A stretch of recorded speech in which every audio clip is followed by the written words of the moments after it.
BJP ಶಾಸಕ ಬೈರತಿ ಬಸವರಾಜ್ ಜೈಲು ಪಾಲು. ಬಿಕ್ಲು ಶಿವ ಕೇಸ್ನಲ್ಲಿ ನ್ಯಾಯಾಂಗ ಬಂಧನ. 42ನೇಯ ಜನಪ್ರತಿನಿಧಿಗಳ ವಿಶೇಷ ಕೋರ್ಟ್ ಆದೇಶವನ್ನು ಹೊರಡಿಸಿದೆ. ಬೈರತಿ ಬಸವರಾಜ್ ಜೈಲು ಪಾಲು. ಬಿಕ್ಲು ಶಿವ ಕೊಲೆ ಕೇಸ್ನಲ್ಲಿ ನ್ಯಾಯಾಂಗ ಬಂಧನ. 42ನೇ ಜನಪ್ರತಿನಿಧಿಗಳ ವಿಶೇಷ ಕೋರ್ಟ್ ಈ ಆದೇಶವನ್ನು ಹೊರಡಿಸಿದೆ. ಪ್ರಕರಣದಲ್ಲಿ ಎಫ್ಐ ಆಗಿರುವಂತಹ ಬೈರತಿ ಬಸವರಾಜ್ ಕಸ್ಟಡಿ ಅಂತ್ಯ ಹಿನ್ನೆಲೆ ಕೋರ್ಟ್ಗೆ ಹಾಜರುಪಡಿಸಲಾಗಿತ್ತು. ಬೈರತಿ ನ್ಯಾಯಾಂಗ ಬಂಧನಕ್ಕೆ ನೀಡಿ ಅಂತ ಕೋರ್ಟ್ ಆದೇಶ ಮಾಡಿದೆ. ಮತ್ತೆ ಕಸ್ಟಡಿಗೆ ಮನವಿ ಮಾಡಿದ ಎಸ್ಪಿಪಿ ಅಶೋಕ್ ನಾಯ್ಕ್ ಇನ್ನೂ ತನಿಖೆಗೆ ಸಂಪೂರ್ಣ ಸಹಕಾರ ನೀಡಿಲ್ಲ ಅಂದಿದ್ದಾರೆ. ಇನ್ನಷ್ಟು ವಿಚಾರಣೆ ಅಗತ್ಯ ಇದೆ ಅಂತ ಎಸ್ಪಿಪಿ ಹೇಳಿರುವಂತದ್ದು. ಎಸ್ಪಿಪಿ ವಾದಕ್ಕೆ ಬೈರತಿ ಪರ ವಕೀಲರಿಂದ ಆಕ್ಷೇಪ ವ್ಯಕ್ತವಾಗಿದೆ. ಈಗಾಗಲೇ ಬೈರತಿ 9 ದಿನಗಳನ್ನ ಕಸ್ಟಡಿಯಲ್ಲೇ ಕಳೆದಿದ್ದಾರೆ. ಕಸ್ಟಡಿಗೆ ನೀಡಲಾಗಿದೆ. ವೈದ್ಯಕೀಯ ವರದಿಯನ್ನು ಆಧರಿಸಿ ಕಸ್ಟಡಿಗೆ ನೀಡದಿರಲು ಈಗ ಮನವಿ. ಪ್ರಸ್ತುತ ಆರೋಗ್ಯ ಸ್ಥಿತಿಯ ಬಗ್ಗೆ ಮಾಹಿತಿ ಕೇಳಿದ್ರು ಜಡ್ಜ್. ಇದೇ ವೇಳೆ ಮನೆ ಊಟಕ್ಕೆ ಬಿಜೆಪಿ ಶಾಸಕ ಮನವಿ ಮಾಡಿದ್ರು. ಹೈಕೋರ್ಟ್ ಆದೇಶದ ಬಗ್ಗೆ ಉಲ್ಲೇಖಿಸಿದಂತಹ ಜಡ್ಜ್ ಮನೆ ಊಟದ ಮನವಿಯನ್ನ ತಿರಸ್ಕರಿಸಿದಂತಹ ನ್ಯಾಯಾಲಯ ಕೊಲೆ ಕೇಸ್ನಲ್ಲಿ ಬೈರತಿ ಬಸವರಾಜ್ಗೆ ಜೈಲೂಟನೇ ಫಿಕ್ಸ್.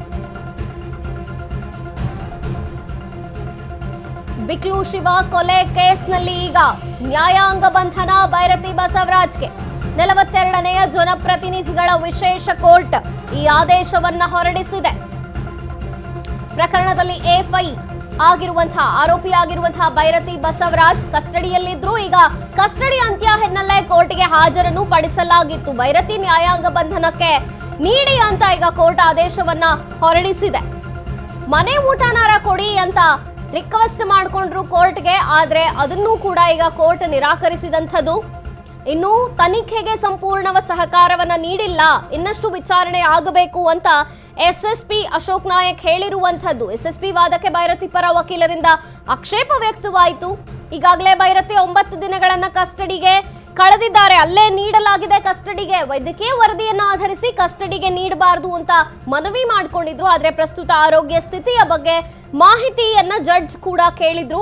ಇದೇ ವೇಳೆ ಬೈರತಿ ಬಸವರಾಜ್ ಕೂಡ ನನಗೆ ಮನೆ ಊಟ ಬೇಕು ಅಂತ ಮನವಿ ಮಾಡಿದ್ರು. ಆದ್ರೆ ನ್ಯಾಯಾಲಯ ಅದನ್ನು ಕೂಡ ತಿರಸ್ಕರಿಸಿದೆ. ಈಗ ಈ ಬಗ್ಗೆ ಹೆಚ್ಚಿನ ಮಾಹಿತಿಯನ್ನ ಕೊಡ್ತಾರೆ ನಮ್ಮ ಪ್ರತಿನಿಧಿ ಅರುಣ್. ಅರುಣ್, ಈಗ ಬೈರತಿ ಬಸವರಾಜ್ ಅವರ ನ್ಯಾಯಾಂಗ ಬಂಧನ ಫಿಕ್ಸ್ ಅನ್ನುವಂಥದ್ದಾಗಿದೆ. ಕೋರ್ಟ್ ಆದೇಶ ಏನಿದೆ ಮತ್ತು ಇವರು ಏನು ಮನವಿ ಮಾಡಿದ್ರು, ಕೋರ್ಟ್ ಏನ್ ಹೇಳ್ತು, ಏನಿದೆ ಹೆಚ್ಚಿನ ಮಾಹಿತಿ? ಮಂಜರಿ ಅಂದ್ರೆ ಬಿಕ್ಲೇಶ್ವರ ಕೊಲೆ ಪ್ರಕರಣದಲ್ಲಿ ಏನಂದ್ರೆ ಈಗಾಗಲೇ ಬೈರತಿ ಬಸವರಾಜನ್ನು 9 ದಿನಗಳ ಕಾಲ ಒಂದು ಸೇರಿ ಅವರು ವಿಚಾರಣೆಯನ್ನ ಮಾಡಿದ್ರು. ಮತ್ತೆ ಸಿಐಡಿ ಕಸ್ಟಡಿಗೆ ಕೊಡುವಂತ ಸಹ ಒಂದು ಕೇಳಿದ್ರು. ಆದ್ರೆ ಸಿಐಡಿ ಕೇಳಿದಂತ ಪ್ರಶ್ನೆ ಸಿಐಡಿ ಅವರ ಮನವಿಗೆ ಕೋರ್ಟ್ ಏನು 9 ದಿನಗಳ ಕಾಲ ವಿಚಾರಣೆ ಮಾಡಿದ್ರೆ ಮತ್ತೆ ನಿಮ್ಮ ಒಂದು ವಶಕ್ಕೆ ಕೊಡಕ್ಕೆ ಸಾಧ್ಯವಿಲ್ಲ ಅಂತ ಹೇಳುವಂಥದ್ದು. ಜೊತೆಗೆ ಏನಂದ್ರೆ ಅವರು ಏನು ಮನೆ ಊಟಕ್ಕೆ ಒಂದು ಅರ್ಜಿಯನ್ನ ಸಲ್ಲಿಸಿದ್ರು. ಆದ್ರೆ ಮನೆ ಊಟಕ್ಕೆ ಒಂದು ಅವಕಾಶ ಕೊಟ್ಟಿಲ್ಲ. ಅಂದ್ರೆ ಜೈಲಿನಲ್ಲಿ ಏನು ವೈದ್ಯರಿಗೆ ಕೊಡುವಂತಹ ಊಟ ಇರುತ್ತೆ, ಸೊ ಅದೇ ಊಟಕ್ಕೆ ಸಂಬಂಧಪಟ್ಟಂತೆ ಅದೇ ಡಯಟಿಷಿಯನ್ ಕೊಡ್ಬೇಕು ಅಂತ ಏನು ಸಹ ಹೇಳಿರುವಂತದ್ದು. ಸೊ ಈಗ ಅವ್ರು ಸೇರಿ ಕಸ್ಟಡಿ ಮುಗಿದ ಹಿನ್ನೆಲೆಯಲ್ಲಿ ಅವರನ್ನ ಪರಸ್ ಮಾಡಿದ್ದಾರೆ. ಜೈಲಿಗೆ ಒಂದು ಪೊಲೀಸರು ಕರ್ಕೊಂಡು ಹೋಗ್ತಾ ಇರುವಂತದ್ದು. ಜೊತೆಗೆ ಏನಂದ್ರೆ ಈಗ ಮುಂದಿನ ಜಾಮೀನು ಅರ್ಜಿ ವಿಚಾರಣೆ ಅದು ಸಹ ಒಂದು ಜನಪ್ರತಿನಿಧಿಗಳ ವಿಶೇಷ ನ್ಯಾಯಾಲಯದಲ್ಲಿ ಬಾಕಿ ಇರುವಂತದ್ದು. ಸೋಮವಾರ ಅಥವಾ ಮಂಗಳವಾರ ಆ ಒಂದು ಅರ್ಜಿ ವಿಚಾರಣೆ ಬರುವಂತದ್ದು. ಮಂಜರಿ. ಓಕೆ ಅರುಣ್, ಥ್ಯಾಂಕ್ ಯು ನಿಮ್ಮೆಲ್ಲ ಮಾಹಿತಿಗಾಗಿ. ಹೈಕೋರ್ಟ್ ಆದೇಶದ ಬಗ್ಗೆ ಉಲ್ಲೇಖಿಸಿದಂತಹ ಜಡ್ಜ್ ಮನೆ ಊಟ ಕೇಳಿದ್ರು. ಮನೆ ಊಟದ ಮನವಿಯನ್ನ ನ್ಯಾಯಾಲಯ ತಿರಸ್ಕರಿಸಿತು.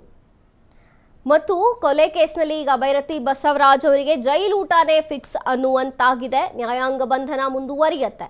ಬಿಜೆಪಿ ಶಾಸಕ ಬೈರತಿ ಬಸವರಾಜ್ ಈಗ ಜೈಲು ಪಾಲು. ಬಿಕ್ಲು ಶಿವ ಕೊಲೆ ಕೇಸ್ನಲ್ಲಿ ನ್ಯಾಯಾಂಗ ಬಂಧನ. 42ನೇಯ ಜನಪ್ರತಿನಿಧಿಗಳ ವಿಶೇಷ ಕೋರ್ಟ್ ಈ ಆದೇಶವನ್ನ ಹೊರಡಿಸಿದೆ. ಪ್ರಕರಣದಲ್ಲಿ ಎಫ್ಐ ಆರೋಪಿಯಾಗಿದ್ದಾರೆ ಬೈರತಿ ಬಸವರಾಜ್. ಕಸ್ಟಡಿ ಅಂತ್ಯ ಹಿನ್ನೆಲೆ ಮುಗಿದಿತ್ತು. ಈ ಅಂತ್ಯವಾದಂತಹ ಹಿನ್ನೆಲೆಯಲ್ಲಿ ಅವರನ್ನ ಕೋರ್ಟ್ಗೆ ಹಾಜರುಪಡಿಸಲಾಗಿತ್ತು.